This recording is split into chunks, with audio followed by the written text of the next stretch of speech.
Fala pessoal, tudo bom? Eu sou Alisson Gabriel, estou gravando esse vídeo para falar sobre uma doença que afeta a cultura do trigo.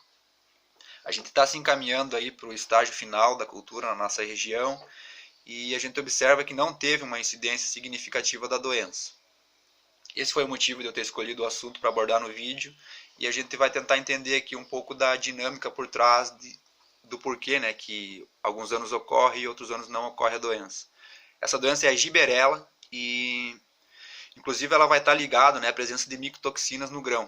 E a gente sabe que a partir de janeiro desse ano está em vigor uma legislação que diminuiu os níveis tolerados de micotoxinas nos alimentos. Então a gente vai estar ouvindo falar, né, principalmente em anos que ocorrer a Gibberella no trigo. Bom, a Gibberella é uma doença fúngica, né? Esse fungo está presente nos restos culturais, principalmente de gramíneas, trigo, milho, e ele está nessa fase saprófita, né, que a gente chama, ele está exercendo inclusive uma função benéfica, né, para o sistema, que é a decomposição da matéria orgânica. A partir daí, esse fungo forma estruturas que a gente chama de peritécios, que são responsáveis pela liberação dos esporos, né? Os esporos vão para o ar e é esses esporos que vão infectar a planta, né? Essa liberação aí dos esporos depende da hidratação, tanto da chuva quanto do orvalho. Mas como o orvalho faz essa função, a gente sabe que normalmente vai estar presente, né, o fungo, os esporos do fungo no ar. Então,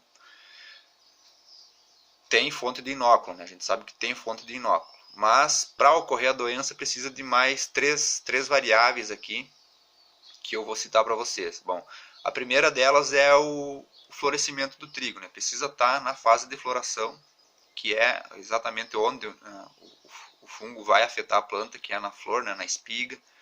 E mais duas variáveis, que são o período de molhamento maior ou igual a 48 horas, né? Através da chuva, e a temperatura, né? Em torno de 25 graus. Então são essas as variáveis aí para o surgimento da doença. Então a gente tem que estar antenado, né, a isso para projetar, né, para conseguir fazer uma projeção, né, se vai ocorrer a doença ou não.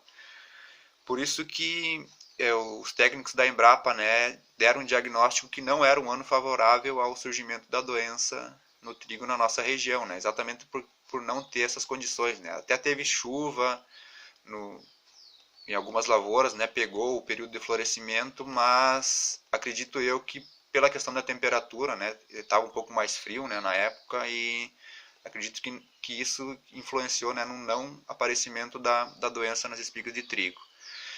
Esses são os fatores, né, que a gente tem que estar antenado, os técnicos, produtores, técnicos principalmente, né, que dão assessoria nas lavouras de trigo, e inclusive para fazer, né, manejos preventivos ou algum manejo de controle químico. Entre os manejos aí que a gente pode citar, claro, vem a rotação de culturas, né, mas a gente sabe que alguns produtores normalmente semeiam trigo, né, e sempre vai ter alguma palhada de gramínea que vai ter a fonte de inóculo.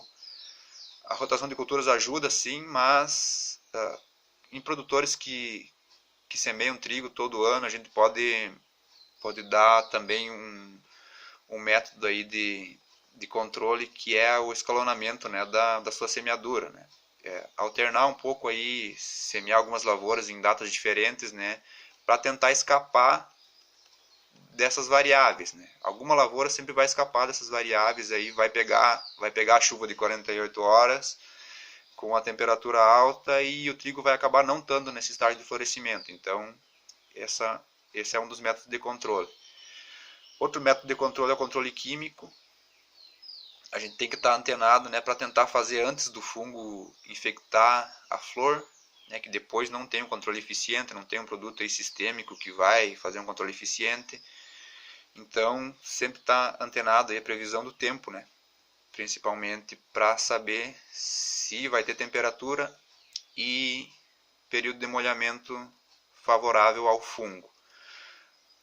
Existem algumas variedades aí um pouco mais resistentes, né? A Gibberella também, né, é uma alternativa para os produtores estar optando.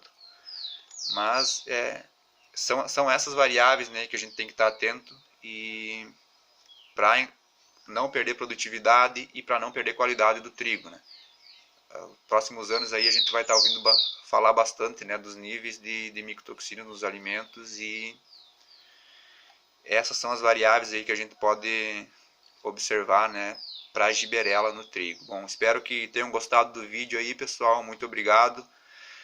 Pode me dar um feedback aí do que acharam, né, algum elogio, alguma crítica, e é isso aí. Forte abraço a todos. Valeu.